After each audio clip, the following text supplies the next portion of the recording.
Hi friends, പൈലറ്റുമാർക്കും യാത്രക്കാർക്കും വെല്ലുവിളികൾ ഉയർത്തുന്ന ചില വിമാനത്താവളങ്ങൾ ഈ ലോകത്തുണ്ട്. ലോകത്തിലെ ഏറ്റവും അപകടകരമായ കുറച്ചു വിമാനത്താവളങ്ങൾ നമുക്കൊന്ന് നോക്കിയാലോ? ഈ ചാനൽ ആദ്യമായി കാണുകയാണെങ്കിൽ സബ്സ്ക്രൈബ് ചെയ്യാൻ മറക്കരുത്. പാരോ എയർപോർട്ട്, ഭൂട്ടാൻ. ഭൂട്ടാനിലെ 4 വിമാനത്താവളങ്ങളുള്ളതിൽ ഏക അന്താരാഷ്ട്ര വിമാനത്താവളമാണ് പാരോ അന്താരാഷ്ട്ര വിമാനത്താവളം. 18,000 അടിയോളം ഉയരമുള്ള കൊടുമുടികളുടെ ഒരു നദിയുടെ തീരത്തുള്ള ആഴത്തിലുള്ള താഴ്വരയിൽ പാരോയിൽ നിന്ന് 3-2 മൈൽ അകലെയാണ് ഇത്. പരിശീലനം ലഭിച്ച ഏതൊരു പൈലറ്റിനും വിമാനം പറത്താനും വിമാനം ഇറക്കാനും എല്ലാ വിമാനത്താവളങ്ങളിലും അനുമതിയുണ്ട്. പക്ഷേ ഈ വിമാനത്താവളത്തിൽ വിമാനം ഇറക്കാൻ 8 പൈലറ്റുമാർക്ക് മാത്രമേ അനുമതിയുള്ളൂ. ഇതിൽ നിന്നു തന്നെ അപകട ഭീഷണി തിരിച്ചറിയാം. 1968 Indian Border Roads Organisation Paro താഴ്വരയിൽ ഒരു എയർ സ്ട്രിപ്പ് നിർമ്മിച്ചു. ഭൂട്ടാനിലെ ഗവൺമെന്റിന് വേണ്ടി ഇന്ത്യൻ സായുധ സേന കോൾ ഹെലികോപ്റ്റർ ഓപ്പറേഷനുകൾക്കായി ഇത് ആദ്യം ഉപയോഗിച്ചിരുന്നു.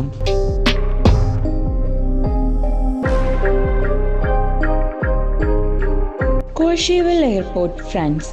ഫ്രഞ്ച് ആൽപ്സിലെ സ്കീ റിസോർട്ടായ കോഷ്വേലിൽ സേവനം നൽകുന്ന ഒരു ആൾട്ടിപോർട്ടാണ് കോഷേവൽ ആൾട്ടിപോർട്ട്.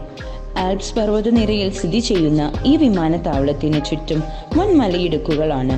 ഇതിനെല്ലാം അപ്പുറം വിമാനത്താവളത്തിന്റെ റൺവേ നിർമ്മിച്ചിരിക്കുന്നത് ഇറക്കത്തിലാണ്. കൂടാതെ റൺവേയുടെ നീളമാകട്ടെ വെറും 525 മീറ്ററും. വിമാനം പറന്നിറങ്ങുന്നതും ഉയരുന്നതും കുത്തനെയുള്ള പാറക്കെട്ടിൽ അവസാനിക്കുന്ന റൺവേയിലൂടെയാണ്. അതുകൊണ്ട് തന്നെ ഏതൊരു യാത്രക്കാരന്റെയും നെഞ്ചിടിപ്പ് വർദ്ധിപ്പിക്കുന്നതാണ് ഈ കാഴ്ച. ഒപ്പം പൈലറ്റിന്റെയും. 2017 ഒരു പാറ്റസ് PC-2 വിമാനം ഇവിടെ ലാൻഡിങ്ങിൽ തകർന്നു. നിയന്ത്രണം നഷ്ടപ്പെട്ടു പോയി ഇടിക്കുകയായിരുന്നു.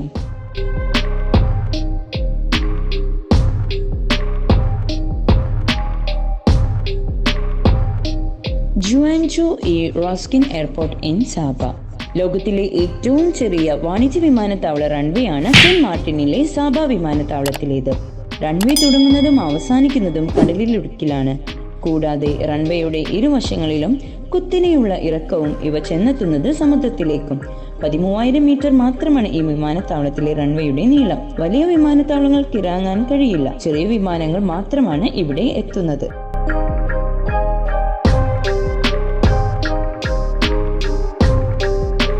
ഗിബ്രാൾട്ടർ ഇന്റർനാഷണൽ എയർപോർട്ട്. സ്വതവേ തന്നെ വിമാനം ലാൻഡിങ്ങും ടേക്ക് ഓഫും അപകടം പിടിച്ച പരിപാടികളാണ്.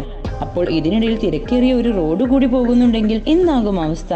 ജിബ്രാൾട്ടറിലെ രാജ്യാന്തര വിമാനത്താവളങ്ങളിലെ റൺവേയിൽ ലാൻഡിംഗ് ആരംഭിക്കുന്നത് സമുദ്രത്തിന് നടുവിൽ നിന്നാണ്. ഇവിടെ ലാൻഡ് ചെയ്ത് എയർപോർട്ടിലേക്ക് എത്തുന്നതിനിടയിൽ തിരക്കേറിയ റോഡ് കടന്നു പോകുന്നത് വിമാനം ലാൻഡ് ചെയ്യുന്ന സമയത്ത് സിഗ്നൽ തെളിഞ്ഞ വാഹനങ്ങളെ തടയുകയുമാണ് ഇവിടെ ചെയ്യുന്നത്. എങ്കിലും പലപ്പോഴും അപകടങ്ങളും സംഭവിച്ചിട്ടുണ്ട്. സ്ഥലപരിമിതി മൂലം ഇവിടെ മറ്റു പരിഹാരങ്ങൾ സാധ്യവുമല്ല.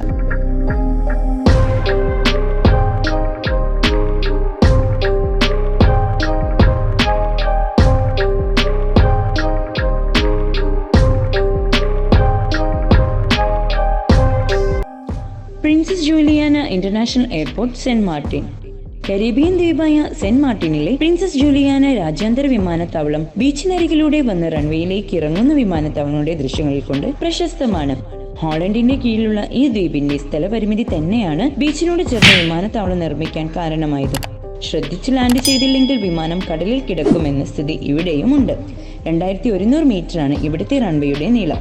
ബോയിങ് ഒഴികെയുള്ള വിമാനങ്ങൾ ഇവിടെ ലാൻഡ് ചെയ്യും.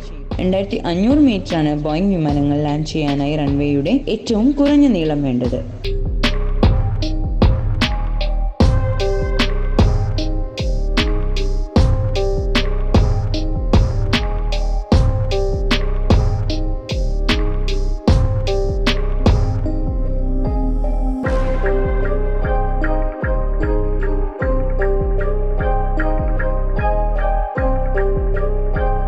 ഗിസ്ബോൺ എയർപോർട്ട്, ന്യൂസിലാൻഡ്.